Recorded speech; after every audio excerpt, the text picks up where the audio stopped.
బర్బరీకుడిని అడిగారు, ఎవరు చంపారు కురుక్షేత్రంలో ఇన్ని కోట్ల మంది మహావీరుల్ని ఎవరు పడగొట్టారని అడిగారు. అయితే అప్పుడు బర్బరీకుడు చెప్పాడు, చంపినవాడు భీముడు కాడు, చంపినవాడు అర్జునుడు కాడు. ఎడంచేతి వైపు నల్లగా ఉండి శంఖచక్ర గదాపద్మములు పట్టుకుని తామర పువ్వు పట్టుకుని పట్టు పీతాంబరం కట్టుకుని ఉన్నాడు. కుడి చేతి వైపుకి చంద్రవంక పెట్టుకుని జటాజూటంతో ఉండి 5 తలలతో ఉన్నాడు. ఎడం వైపు 1 తలతో ఉన్నాడు. అది విష్ణువా శివుడా చెప్పలేము. శివకేశవులు ఇద్దరూ కలిసినటువంటి హరిహర స్వరూపం. అది శూలం పట్టుకుని ముందు నడుస్తూ వీళ్ళ ముందు నడిచి అది చంపింది సైన్యాన్నంతటినీ, వీళ్ళిద్దరూ చంపింది ఎవరినీ లేదు అన్నాడు. బర్బరీకుడి మాట సత్యం. అసలు మహాభారత యుద్ధంలో చంపిందంతా ఎవరు అంటే భగవంతుడే చంపాడు ధర్మం కోసం. ధర్మ సంస్థాపనార్థాయ సంభవామి యుగే యుగే నిమిత్తమాత్రం భవ సవ్యసాచి. క్షత్రియుడు కనుక తన ధర్మాన్ని తాను నిర్వర్తించాలి కాబట్టి అర్జునుడు ప్రయత్నం చేశాడు, ఫలితాన్ని సాధించి పెట్టినవాడు పరమేశ్వరుడు. కాబట్టి ఉన్నది ఒక్క మూర్తి అని మహాభారతం రుజువు చేసిందా లేదా? శివకేశవుల మధ్య భేదాలు ఎందుకుంటాయి? సైంధవ వధ జరగవలసినటువంటి అవసరం ఏర్పడితే శ్రీకృష్ణ పరమాత్మ రాత్రికి రాత్రి అర్జునుణ్ణి తీసుకుని కైలాసానికి వెళ్ళారు. పరమశివ దర్శనం చేయించి పరమశివానుగ్రహంగా పాశుపతాస్త్రాన్ని ఇప్పించారు కాబట్టి ఆ సైంధవ వధ చేయడం సాధ్యమైంది. లేకపోతే ఎలా సాధ్యం అవుతుంది? సాధ్యం అవ్వదు అసలు సైంధవ వధ. సైంధవుడి తలకాయ కొట్టినా తలకాయ కింద పడితే ఎవరు కొట్టాడో వాడి తలకాయ వక్కలైపోతుంది. దాన్ని బంతులాడి ఎక్కడో హిమాలయ పర్వతాల దగ్గర తపస్సు చేసుకుంటున్నటువంటి సైంధవుడి యొక్క తండ్రి ఒడిలో పడేటట్టుగా పాశుపతాస్త్రంతో కొట్టగలిగినటువంటి ప్రజ్ఞ అర్జునుడి యందు భాషించింది కనుక అర్జునుడు ఆ తలని తండ్రి ఒడిలో పడేటట్టుగా కొట్టాడు కాబట్టి సైంధవుడి తండ్రి ఒడిలో పడినప్పుడు ఆ తండ్రి దూరంగా తోసేస్తే తల కింద ఆయన పడేశాడు కాబట్టి సైంధవుడి తండ్రి తల 1000 వక్కలైంది. లేకపోతే అర్జునుడి తల 1000 వక్కలం. కాపాడిన వాడెవరు? కృష్ణుడు కైలాసంలో ఉన్న పరమశివుని యొక్క సహాయంతో కాపాడాడా లేడా? అంటే మళ్ళీ కృష్ణుడు శివుడు ఉంటారా? ఉండరు. ఇక్కడ కృష్ణుడే అక్కడ శివుడిలా ఉంటాడు. కాబట్టి ఆయనే అన్ని రకాలుగా అనుగ్రహిస్తాడు. ఆ ఒక్క పరమాత్మయే ఇన్ని రూపములను పొంది ఇన్ని రకాలుగా అనుగ్రహిస్తూ ఉంటాడు. అందుకే మనకి క్షేత్ర దర్శనంలో సంపూర్ణ తీర్థయాత్ర ఎప్పుడైపోతుంది అంటే ఈ బ్రహ్మాండంలో ఎన్నో క్షేత్రాలు ఉన్నాయి, ఎన్నో తీర్థాలు ఉన్నాయి. ఇన్ని తీర్థాలలో గురుకులుడితావు, ఎన్ని క్షేత్రములకు వెళ్ళి దర్శనం చేస్తావు. ఒక వయసు అయిపోయిన తరువాత భక్తి కలిగితే అయ్యో నేను ఇన్ని క్షేత్రాలకి వెళ్ళి ఇన్ని తీర్థాల్లో స్నానం చెయ్యలేకపోయాను అనుకున్న వాళ్ళు సంపూర్ణ తీర్థయాత్ర అంటే కాశీరామేశ్వరాలు ఎడతారు. కాశీరామేశ్వరాలు ఎడితే యాత్ర అయిపోయినట్టే. సమస్త ఈ బ్రహ్మాండంలో ఉన్న తీర్థాలన్నిటిలో స్నానం చేసేశాడు, క్షేత్రాలన్నీ దర్శనం చేసేశాడని ఆయన ఖాతాలో వేసేస్తారు. ముందు ఎటువైపుకున్నాడో అటువైపు మొదలు పెడతాడు. దక్షిణ దేశంలో ఉన్నాడు అనుకోండి, రామేశ్వరం పెడతాడు. రామేశ్వరంలో మహాసంకల్పంతో సముద్ర స్నానం చేసి సముద్రంలో ఉన్నటువంటి ఇసుక తీసి మూట కట్టుకుంటాడు. కట్టుకుని అక్కడ ఉన్నటువంటి రామలింగేశ్వరుణ్ణి దర్శనం చేసి తిన్నగా కాశీ వెళ్ళిపోతాడు. కాశీ వెళ్ళిపోయి కాశీ గంగలో స్నానం చేసి ఆ గంగా నదిలో రామేశ్వరం నుంచి పట్టుకెళ్ళినటువంటి ఇసుక కలిపేస్తారు. కలిపేసి వెళ్ళి కాశీలో విశ్వనాథుడి దర్శనం చేసుకుని కాశీ గంగాజలాలు పట్టుకుని మళ్ళీ తిన్నగా రామేశ్వరం వస్తారు. రామేశ్వరంలో రామనాథస్వామికి కాశీలో ఉన్న గంగాజలాలతో అభిషేకం చేస్తారు. అభిషేకం చేసి ఇంటికి వచ్చేస్తారు. నువ్వు ఎటువైపు నుంచి మొదలు పెడితే అటువైపు నుంచి 2 సార్లు అవుతుంది. ఉత్తరం వైపు మొదలు పెడితే కాశీ 2 మాటలు అవుతుంది, దక్షిణం వైపు మొదలు పెడితే రామేశ్వరం 2 మాటలు అవుతుంది. కాశీ రామేశ్వరాలు అంటారు. అందుకే కాశీ రామేశ్వరాలు రెండిటిలో ఇలా చేస్తే అది సంపూర్ణ తీర్థయాత్ర అని. వాడు అన్ని తీర్థయాత్రలు చేసేసినట్టే, మధ్యలో ఇంటికి రాకూడదు అది పూర్తి చేసే వరకు. కాబట్టి అటువంటి రామేశ్వర క్షేత్రం సంపూర్ణ తీర్థయాత్రకి దక్షిణ దిక్కున ఒక కొన. రామేశ్వరం క్షేత్ర పర్యటనలో ఒక నియమం చెప్తారు, నేను రామేశ్వరం వెడతాను అనకూడదు. కాశీ వెడతాను అనొచ్చు పుణ్యం, రామేశ్వరం వెడతాను అనకూడదు. ఎందుకంటే వెడతానని వెళ్లకుండా కానీ శరీరం వదిలిపెడితే మళ్ళీ అదో ఇబ్బంది. రామేశ్వరం నన్ను ఈశ్వరుడు తీసుకెళ్లాలని కోరుకోవాలంతే. రామేశ్వరంలో ఒక చమత్కారం చెప్తారు పెద్దలు. ఒకానొకప్పుడు దేవతలందరూ రామేశ్వరం వెళ్ళారు. వెళ్ళి రామనాథలింగం ఉంటుంది అక్కడ. ఆ రామనాథలింగానికి అభిషేకం చేశారు. రామేశ్వరుడంటే ఎవరు అని వాళ్ళకి అనుమానం వచ్చింది. కొంతమంది అన్నారు రామేశ్వరుడు అంటే షష్ఠీ తత్పురుష సమాసం, యొక్క వస్తే షష్ఠీ తత్పురుషం అంటారు వ్యాకరణంలో. రాముని యొక్క ఈశ్వరుడు అంటే రాముడు ఈ శివుణ్ణి ప్రార్థన చేస్తాడు, ఈ శివుణ్ణి పూజ చేస్తాడు. రాముని చేత పూజింపబడేటటువంటి శివుడు కనుక రాముని యొక్క ఈశ్వరుడి కనుక రామేశ్వరుడు అంటే వాళ్ళకి కొంచెం బాధేసింది కొంతమందికి. రాముని యొక్క ఈశ్వరుడు ఏమిటి, రాముడి కన్నా గొప్పవాడు ఏమిటి శివుడు, రాముడి కన్నా శివుడేం గొప్పవాడు కాడు. కాబట్టి రాముడి కన్నా శివుడు గొప్పవాడు కాబట్టి రాముని యొక్క శివుడు అనడానికి వీలు లేదు. మనం శ్రీ మహావిష్ణువుని అడుగుదాం వైకుంఠానికి వెళ్ళి, ఆయన ఏం చెప్తారో చూద్దామని వైకుంఠానికి వెళ్ళారు. ఆయనే కదూ ఇన్ని రూపాలతో ఉంటాడు. వెడితే విష్ణు స్వరూపంగా కనపడ్డాడు. ఏవిరా మీ అందరు వచ్చారన్నాడు. అయ్యా రాముని యొక్క ఈశ్వరుడు అంటున్నారు వీళ్ళందరూ, మీ యొక్క ఈశ్వరుడు శివుడా, మీరు కూడా శివుడికి నమస్కారం చేస్తారా? మేం కాదంటున్నాం. ఏది నిజం అన్నారు. ఆయన అన్నాడు వాళ్ళు చెప్పిందే నిజం, రాముని యొక్క ఈశ్వరుడి, నేను పరమశివుడికి నమస్కారం చేస్తాను రా అన్నాడు. అంటే వాళ్ళన్నారు కాదు కాదు, రాముని ఈశ్వరుడిగా కలిగినవాడు శివుడు. ఇప్పుడేమైంది, బహువ్రీహి సమాసం అయింది. కలదీ కలవాడు వస్తే బహువ్రీహి సమాసం.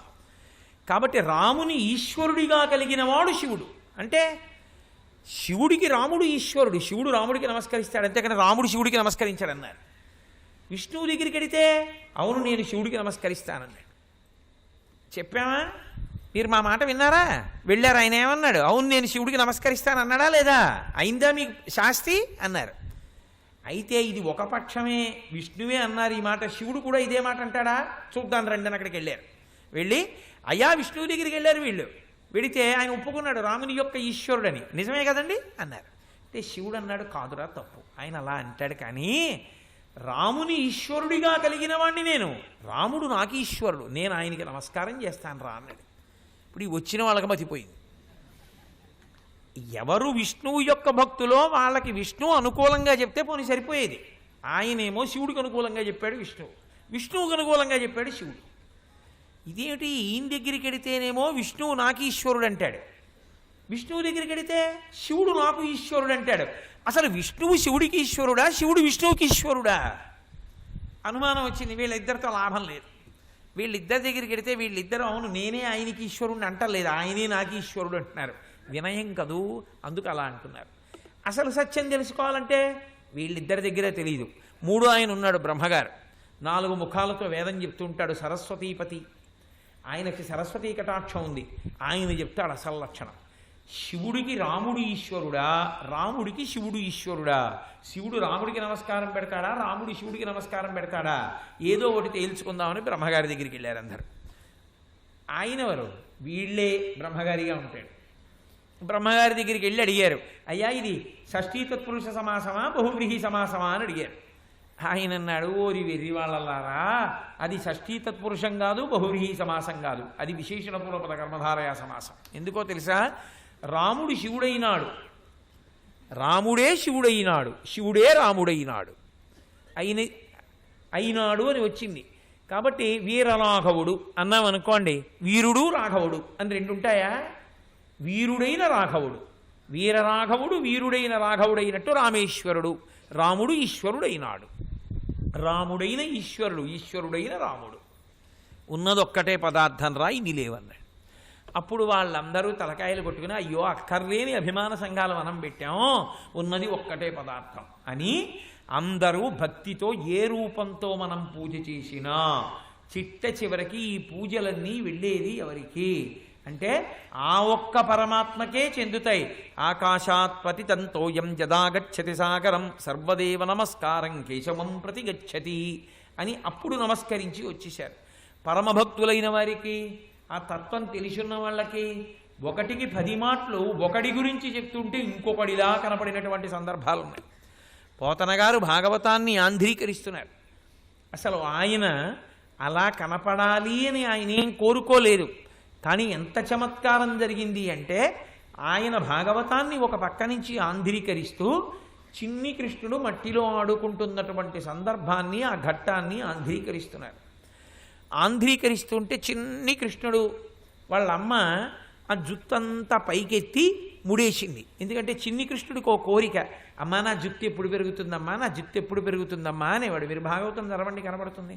అమ్మ ఈ పాలన్నీ తాగేస్తే నీ జుట్టు పెరుగుతుంది అంటే గబగబగబగబా పాలు తాగేసి, అమ్మ నా జుట్టు పెరగలేదేమ్మా అని అడుగుతుండేవాడు. బాల్యక్రీడలు, బాలలీలలు.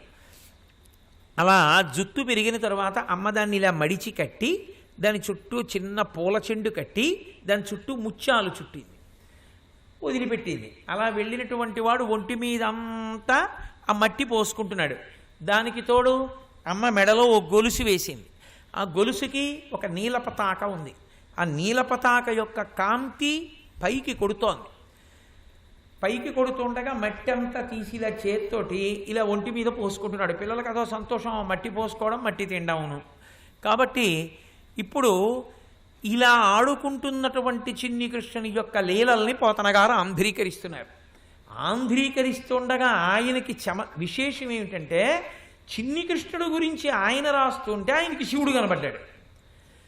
తనువునంటిన ధరణీ పరాగంబు పూసిన నిరిభూతి పూతగాగా ముందర వెలుగొందు ముక్తాలలామంబుతగల సంగటిగా నితునకగాగా ఫలభాగంబుబై పరగునా విరిబొట్టు కాముని కాల్చిన కన్నుగాగా కంఠమాలికలో నిఘన నీలరత్నంబు కమనీయమగు మెడ కప్పుగాగా హారవల్లులు రగహారవల్లులు కాగ బాలలీల ప్రౌఢ బాలకుండు శివుని పగిది నొప్పి శివునకొను తనకొను వేరులేమి తెలియ వెలయునట్లు.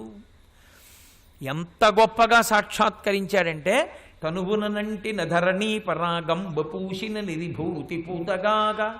బాలకృష్ణుడు ఒంటి మీద మట్టి పోసుకుంటున్నాడు అని పోతనగారు రచన చేస్తుంటే, చిన్ని శివుడు ఒంటి నిండా భస్మ రాసుకుని కనపడ్డాడు. చిన్ని కృష్ణుడికి అమ్మ కొప్పు పెట్టి ముత్యాల సరాలు చుట్టింది అని రాస్తే, చిన్ని శివుడు కొప్పేసుకుని బాలశశంకరేఖ చిన్న చంద్రవిరేఖని ఇలా పెట్టుకున్నట్టుగా కనపడ్డాడు.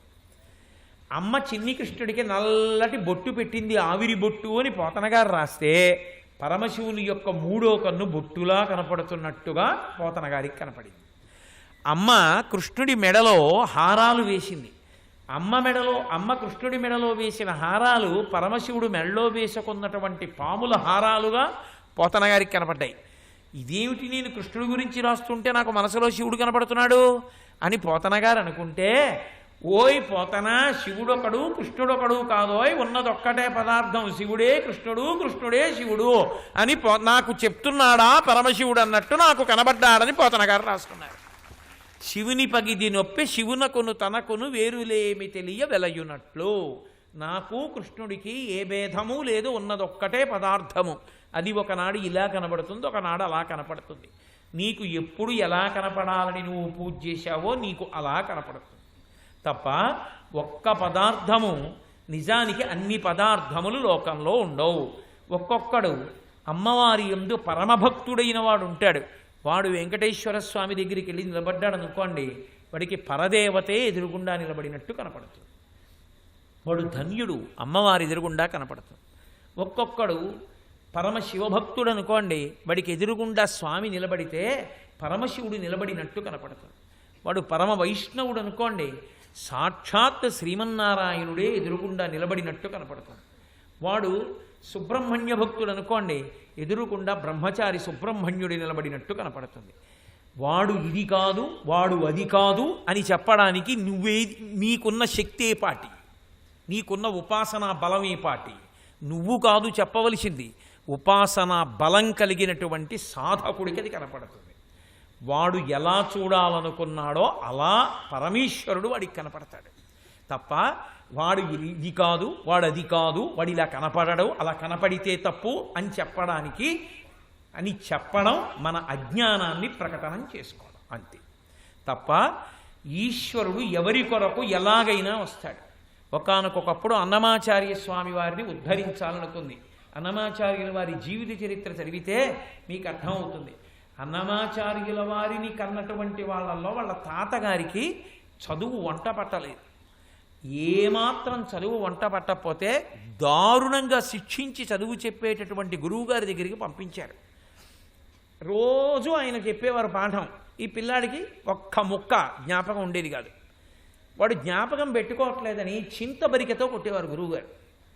ఆ బాధ భరించలేక ఆ పిల్లవాడు ఏం చేశాడంటే, చింతల మర్రి అని ఉండేది బయట, ఓ పెద్ద చెట్టు, ఆ చెట్టు కింద ఒక పెద్ద పుట్ట ఉండేది. ఎవరు ఆ పుట్టకి దగ్గర నుంచి కూడా నడిచేవారు కాదు. అందులో బ్రహ్మాండమైనటువంటి నాగుపాము ఉంది అని చెప్పుకునేవారు. అందుకని ఎవరు దగ్గరగా వెళ్ళేవారు కాదు. ఆ పిల్లవాడికి చాలా బాధ కలిగింది. గురువుగారు ఇంత కొడుతున్నారు, ఇంత కష్టపడుతున్నారు, ఇంత ఆర్తి పొందుతున్నారు, నాకు 4 ముక్కలు రావాలని నాకు రావట్లేదు, ఈ బతుకు అనవసరం, చచ్చిపోతానని అక్కడ ఆ ఊళ్ళో అమ్మవారు రాత్రి గుళ్ళోంచి బయటికి వచ్చి తిరుగుతూ ఉంటుంది. ఇప్పటికీ కాశీపట్టణంలో వారాహి తిరిగినట్టు వెళ్ళి ఆ గుడి ముందు ఉన్నటువంటి పుట్టలో చెయ్యి పెట్టాడు. ఎందుకని లోపల పాము ఉంటుంది, ఆ పాము నన్ను కరిచేస్తుంది, చచ్చిపోతానని. ఆ కలుగులో పుట్టలో చెయ్యి పెట్టాడు. తెల్లవారుజాము అవుతోంది, ఇంకా 4 గంటలు. రాత్రంతా ఊళ్ళో తిరిగి అమ్మవారు గుళ్ళోకి వచ్చేసింది. గుళ్ళోకి వచ్చేస్తూ పిల్లవాడిని చూసింది. టక్కని చేయి పట్టుకుంది. ఎందుకురా పిల్లవాడా అందులో చేయి పెట్టేవాడు. మామూలు వాడికి అయితే అమ్మవారిని చూసి ఏమనేవాడు, వాడు పిల్లవాడు చచ్చిపోవడానికి సిద్ధపడిపోయి ఉన్నాడు కదూ, నేను చచ్చిపోదాం అనుకుంటున్నాను అన్నాడు. ఎందుకు చచ్చిపోతావు అంది. నాకు 4 ముక్కలు కూడా రావట్లేదు అన్నాడు. ఆవిడంది, బెంగ పెట్టుకోకు, నీకు చదువు రావట్లేదు కదూ, ఇంటికి వెళ్ళిపోకు, నిన్ను ఉద్ధరించగలిగిన వాడిని నీ వంశంలో పుట్టేటట్టు చేస్తాను. నీకు మనవడిగా వస్తాడు, తాళ్లపాక అన్నమాచార్యులు అన్న పేరుతో వస్తాడు. వాగ్గేయకారుడై వెంకటేశ్వర స్వామి వారి మీద కీర్తనలు రాసి మీ వంశంలో 7 తరాలు స్వర్గలోకానికి వెళ్ళేటట్టుగా చేస్తాడు. వెళ్ళిపోయి ఇంటికండి. ఆయనకి మనవడగానే అన్నమాచార్యులు వారు వచ్చారు. అమ్మవారి అనుగ్రహంతో విష్ణు స్తోత్రం చేసేవాడు వచ్చాడా లేదా లోకంలో? కాబట్టి ఆ ఉన్న ఒక్క పదార్థమే అనేక రూపములతో భాషిస్తూ ఉంటుంది. ఏకస్త్వమేవ బహుధా భవభాసి లోకే నిశంకధీర్ వృషభకేతన మల్లినాథ శ్రీభ్రామరీ ప్రియ సుఖాశ్రయ లోకనాథ శ్రీమల్లికార్జున విభో తవ సుప్రభాతం అంటారు. శ్రీశైలంలో మల్లికార్జున స్వామి వారి యొక్క దర్శనానికి వెడితే మల్లికార్జున స్వామి వారిని చూసి అంటారు, ఓ మల్లికార్జున, ఓ పరమేశ్వర, ఉన్నది నువ్వు ఒక్కడివే, ఆ ఒక్క నువ్వే అనేక రూపములతో కనపడుతుంటావు. అనేక రూపములతో కనపడిన నిజానికి అన్ని రూపములు అంతమంది కాదు, అంతమందిగా కనపడుతున్న నువ్వు ఒక్కడివే. సర్వం విష్ణుమయం జగత్ శివం, ఆ ఒక్కడే ఇన్ని రూపములను పొందుచున్నాడు. కాబట్టి ఈశ్వరా మీకు నమస్కారం అంటారు. నిజంగా శివుడొకడు విష్ణు ఒకడు అనుకోండి, లోకంలో కొన్ని సందర్భాలను మీరు ఆలోచన చేసినప్పుడు విపరీత పరిణామాలు జరగాలి. క్షీరసాగర మథనం జరిగింది. అమృతం కోసమని క్షీరసాగర మథనం చేశారు. శ్రీ మహావిష్ణువు అందులో పడుకుని ఉన్నారు. ఆ పాలసముద్రంలోనే ఆదికూర్మంగా పడుకున్నారు. ఆయన మీద మందర పర్వతాన్ని పెట్టి తిప్పారు. హాలాహలం పుట్టి అమృతం రాలేదు. హాలాహలం పుట్టి ఊళ్ళకి ఊళ్ళు కాల్చేస్తుంటే జనులందరూ భయపడిపోయి బెంగ పెట్టుకుని పరుగున కైలాసానికి వెళ్ళారు. వెళ్ళి పరమశివుడి మ్రోల నిలబడ్డారు. నిలబడి ఆయన్ని ప్రార్థన చేశారు. అయ్యా, హాలాహలం వచ్చేస్తోంది, మమ్మల్ని చంపేస్తోంది, లంపటము నివారింపను సంపద కృప చెయ్య జయము సంపాదింపన్ చంపెడి వారివధింపను సొంపారగనిక చెల్లు సోమార్థధరా. ఓ పరమేశ్వర, నువ్వు తప్ప ఎవరు కాపాడుతారు? లంపటం పోగొట్టాలన్నా అంటే జ్ఞానం ఇవ్వాలన్నా, లంపటము నివారింపను సంపద కృప చేయ ఐశ్వర్యం ఇవ్వాలన్నా. చాలామంది అనుకుంటారు లక్ష్మీనాథుడు కాబట్టి విష్ణు పూజ లక్ష్మీ కటాక్షం అనుకుంటారు. పరమశివలింగానికి మారేడు దళంతో పూజ చేయడం వల్ల ఐశ్వర్యం వస్తుందని శాస్త్రాల్లో ఉంది.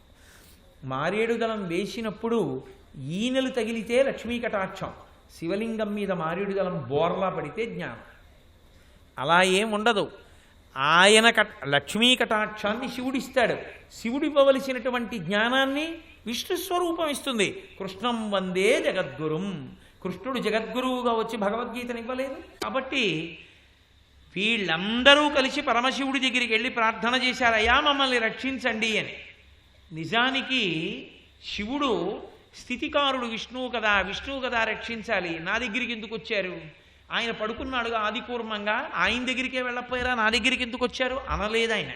ఆయన ఏమన్నాడో తెలుసా? పార్వతీదేవి దగ్గరికి వెళ్ళి, హరిమది ఆనందించిన హరినాక్షి జగంబులెల్లయ ఆనందించన్ హరియును జగములు మెచ్చక గరళము వారించుటొప్పు కమలదలాక్షి. అన్నాడు. శ్రీ మహావిష్ణువు సంతోషిస్తే లోకాలన్నీ సంతోషిస్తాయి. ఆయన స్థితికారుడు. లోకములకు ఇబ్బందులు కలిగితే ఆయనకి ఇబ్బంది. అందుకని మీ అన్నయ్య శ్రీ మహావిష్ణువు సంతోషించాలంటే పార్వతి హాలాహలం నేను పుచ్చేసుకోవద్దు అన్నాడు. ఎక్కడుంది శివుడికి విష్ణువుకి భేదం? ఎక్కడా ఉండదు. ఓకే, అంతటా పరబ్రహ్మమే నిండిపోయిందనేటటువంటి జ్ఞానంలోకి ఒరిగిపోవాలి. ఒరిగిపోయి దాని యందు ఐక్యమైపోవాలి. అది మార్గము యొక్క శీర్షము. దాని కొరకు ఉపాసన సాధన నడుస్తుంది. అందులో అత్యంత ప్రధానమైనది ఏది అంటే హరిహరుల యందు భేదము పాటింపకుండుట, హరిహరులు ఒక్కటే అనేటటువంటి భావన మనసు యందు ఊంచుకుని ఉండాలి. అది మన అభ్యున్నతికి కారణమవుతుంది. సర్వం శ్రీ ఉమామహేశ్వర పరబ్రహ్మార్పణమస్తు. స్వస్తి.